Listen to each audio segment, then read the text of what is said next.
other interesting cultural news, you have a trans rugby player hurting women, and this person put 3 women in the hospital. They had to leave on stretchers in one game. Perhaps that is his personal best.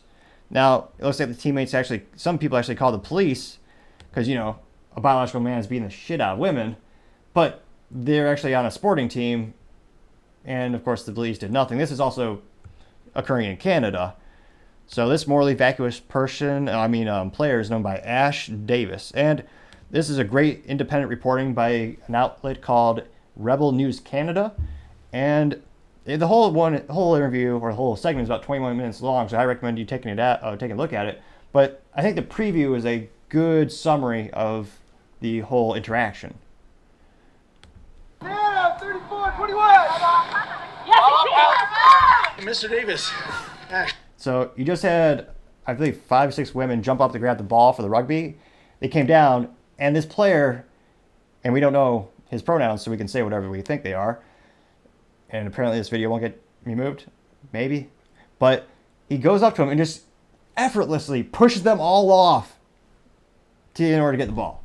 It's not even an effort on his part because his legs are the size of some of their torsos, perhaps.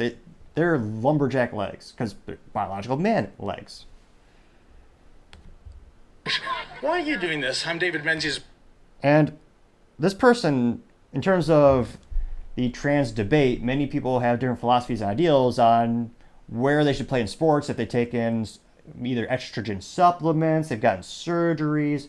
As far as we can tell, this person has male pattern baldness, so still the hair of a male, Adam's apple, strength in the legs, and according to some people are saying this person didn't have the bottom surgery, which to some activists, they see that as a kind of a crossover into the new category. But it looks like this person just literally just put on a jersey and said, yep, I'm going to go compete with women. This is Rebel News. No, you're not really a Jacked biceps, by the way. part of this. We're human rights. What about the human rights of biological women? Although this looks like a boy. But nevertheless, this is one of the probably female teammates, and she's yelling human rights. And the reporter is asking, of course, well, what about the biological women who are infinitely smaller physically and they have a physical disadvantage? What about don't they have rights to compete? Women being injured by this man. But you also see this from people who are not just morally but mentally vacuous of most thoughts. They don't really have independent thoughts and ideals. They just spew whatever talking points they've been told. You see this on the left and the right, politically speaking.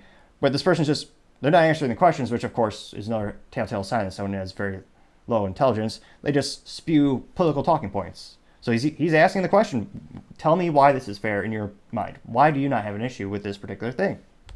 As a mother, why would you expose your kids to a Because that is my partner. Oh, that's a big, presumably, lady. So wait, she's saying that's her partner. That is my wife that you are being. So he's a lesbian? It's not a sport, or it's not an issue. I'm a registered social worker, sir, and I demand human rights for everybody. Oh, geez, these women, they always look scary as probably you would expect. They just... Yeah, what's a biological female? How do you feel about a biological male playing in rugby, man? Thank you. I don't really give a Really? Okay. I don't know what is a crime anymore. Well, He's acting police. sometimes we all ask ourselves that, right? So now there is another issue in terms of consent and competing. It looks like some of the ladies on the team don't care. And unlike the MMA cultural significant issue where you had a man not tell anyone he was a woman and compete and women and beat the crap out of them in mixed martial arts, there's a big backlash in that because no one knew. And that's also known as lying because you have a huge advantage. The amount of people I see that are morally vacuous and also intelligence-wise as well vacuous is astonishingly increasing throughout the years, unfortunately. Now, in this case, some of the women do understand. If they all understand, that's their choice. But you can see right next to her is an awkward-looking teammate who probably is scared to death of saying anything. You saw this with Riley Gaines in the United States with collegiate swimming, where you had Riley Gaines come out proudly and say that she was against Ryan Long or Ryan Thomas. Leah Thomas now, I believe, is a man who didn't take any drugs or supplements, but he was the 450th best swimmer in the United States. Then joined the women's team and became number one.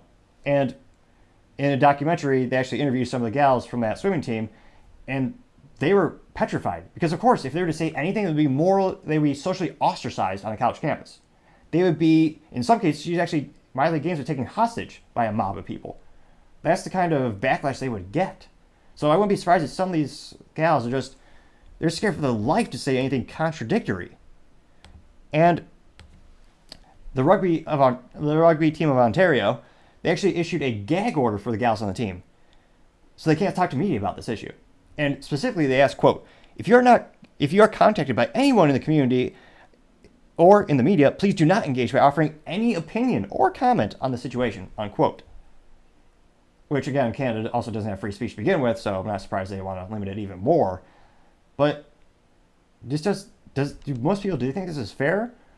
In terms of cultural significance, I think you will probably see a shift in the United States where I think a growing popular stance would be to have a third category so that group of people can still compete, but everyone's on the same playing field in terms of biological background, supplements that they're taking. So perhaps in the future, you will have a female, a male, and a transgender sporting team class.